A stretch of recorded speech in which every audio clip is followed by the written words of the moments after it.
Hello السلام علیکم بچوں، کیسے ہیں آپ؟ اور آپ کی اسٹڈی کیسی جا رہی ہے؟ تو کمپیوٹر میں ہم نے اب تک جتنا بھی پڑھا ہے امید ہے کہ وہ آپ سب کو صحیح کلیئر ہو گیا ہوگا۔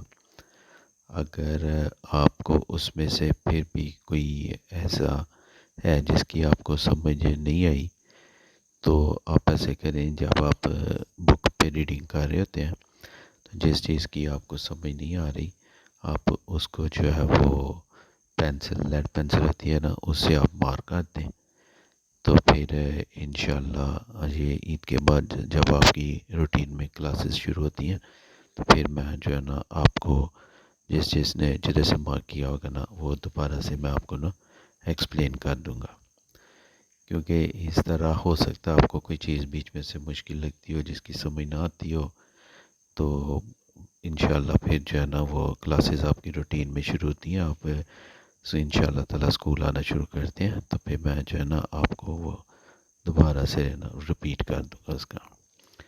تو آپ بک سے پیج نمبر 8 سے نکال لیں۔ پیج نمبر 8 پہ دیکھیں لکھا ہوا ہے واٹ از نیٹ ورک۔ تو سب سے پہلے تو اس میں یہ ہے کہ نیٹ ورک کیا ہوتا ہے؟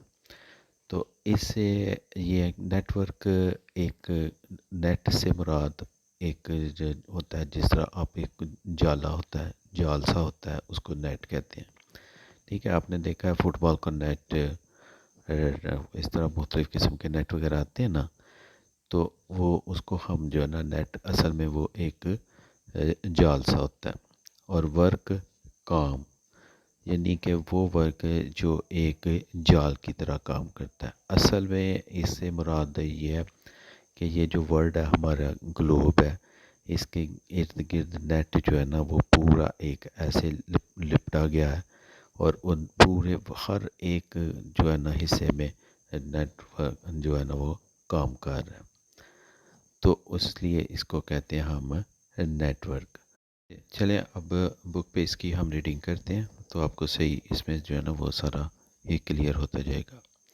A network is a group of interconnected computers that are able to share data and hardware with each other۔ Network computers کا ایک ایسا گروپ ہوتا ہے جو آپس میں ایک دوسرے کے ساتھ کنیکٹ کیے ہوتے ہیں۔ وہ اس طرح سے سارے کمپیوٹر آپس میں ایک دوسرے کے ساتھ کنیکٹ ہوتے ہیں کہ وہ کمپیوٹر جو ہے وہ جتنا بھی ڈیٹا وغیرہ ہوتا ہے یا جو ہارڈ ویئر وغیرہ ہوتا ہے وہ ایک دوسرے کے ساتھ ہم اسے ایزیلی شیئر کر سکتے ہیں۔ Number 2، a network is made up of server, clients, hub, switch, cables, modem, router and the network card۔ اور نیٹورک جو ہے وہ کس طرح ایک سرور کے ساتھ، client, hub, switch, cables, modem, router, ان سب چیزوں کے ساتھ جو ہے نا مل کے تو پھر جو ہے وہ ایک نیٹورک بنتا ہے۔ اب اس میں آپ کو ایک بات یہ کلیئر کر دوں کہ سرور اور کلائنٹس، تو سرور جو ہوتا ہے نا وہ جو ہمارا مین کمپیوٹر ہوتا ہے، جیسے فرض کریں ہمارے پاس کوئی 20 کمپیوٹر ہے، 20 کمپیوٹرز ہیں جن کے ہم نے جو ہے نا آپس میں نیٹورکنگ کی ہوئی ہے، اور ان جو 20 کمپیوٹرز میں کوئی ایک کمپیوٹر ایسا ہوگا جو ہم نے مین کمپیوٹر رکھا ہوتا ہے، اس سے آگے نیٹورکنگ کی ہوتی ہے۔ سب سے پہلے ڈیٹا وہ لے رہا ہوتا ہے، وہ آگے سے پھر شیئر کر رہا ہوتا ہے، تو وہ جو مین کمپیوٹر ہوگا نا اس کمپیوٹر کو جو ہے وہ سرور کمپیوٹر کہتے ہیں، اس کو کہتے ہیں سرور۔ اور کلائنٹس وہ جو آگے 20 میں سے ایک کمپیوٹر جو ہے وہ مین ہو جائے گا، اور اس کے آگے جتنے بھی 19 کمپیوٹرز لگے ہوں گے نا ان کمپیوٹرز کو ہم کہتے ہیں کلائنٹس۔ ٹھیک ہے، کلیئر ہوگی بات؟ تو اس کے بعد ہے ہب ایک ایسی ڈیوائس ہوتی ہے جس میں کہ مین کمپیوٹر کا بھی آگے سوئچ لگا ہوتا ہے، اور جو دوسرے 19 کمپیوٹرز ہوں گے، فرض کریں 19 ہے، 20 کمپیوٹرز ہیں، تو وہ جتنے کمپیوٹر ہوں گے ان کے ساتھ جو آگے سوئچ لگے ہوتے ہیں، آپ نے دیکھا ہوگا کیبل کے ساتھ وائٹ سے کلر کا، جیسے ہم کنیکٹر بھی کہہ رہے ہوتے ہیں، اصل میں اس کو سوئچ بھی کہتے ہیں، وہ ان کے ہب میں لگے ہوتے ہیں. اور کیبلز یہ آپ کو پتہ ہے. ماڈم جو نیٹ ورک کا کارڈ ہوتا ہے وہ سوری نیٹ ورک کا نہیں، نیٹ کا کارڈ ہوتا ہے جو کہ نیٹ جس کے تھرو ہم جو ہے وہ نیٹ چلاتے ہیں. Router and network card, اور ایک نیٹ ورک کارڈ لگا ہوتا ہے. Number 3، a computer that is not connected to any network is called a standalone computer. وہ کمپیوٹر جو کسی بھی نیٹ ورک کے ساتھ کنیکٹ نہیں ہوتے، مثلا کہ آپ نے اس پہ آپ نیٹ نہیں چلا رہے، آپ نے اسے نیٹ کے ساتھ کنیکٹ نہیں کیا ہوا، اس میں کوئی ماڈم وغیرہ نہیں لگا ہوا، تو ان کمپیوٹرز کو ہم کون سے کمپیوٹر کہتے ہیں؟ Stand alone computer. Local area network LAN. LAN stands for local area network is a network of computer in a small area. جو ایک کسی چھوٹے ایریا میں جو کمپیوٹر ہم نے نیٹورکنگ کی ہوتی ہے کمپیوٹرز کی، اس کو ہم کہتے ہیں لین، یعنی لوکل ایریا نیٹورک. جیسے فرض کریں ایک بلڈنگ ہے جس کے 20-25 رومز ہیں، اور وہ یا اسکول ہے یا کوئی آفس ہے، تو 20-25 آفس میں صرف وہ جو نیٹ ورکنگ ہے نا وہ کی ہوئی ہے، تو ان کو جو ہے وہ ہم کہیں گے لین، وہ لوکل ایریا ہو جائے گا. اس کے بعد پھر وائڈ ایریا نیٹورک WAN. وین stands for wide area network is a network of LANs that is spread over a large area. یہ جو ہے وہ وائڈ ایریا میں جتنی بھی نیٹ ورکنگ کی ہوتی ہے اس کو ہم وائڈ ایریا نیٹورک کہتے ہیں. جیسے فرض کریں ہم اب پورے سیالکوٹ میں ہم نے ایک نیٹ ورکنگ اپنی کی ہوئی ہے، یا پوری ورلڈ پہ جو نیٹ ورکنگ ہے، یا پوری کنٹری میں جو نیٹ ورکنگ ہے، اس نیٹ ورکنگ کو ہم وائڈ ایریا نیٹ ورک کہتے ہیں. ٹھیک ہے.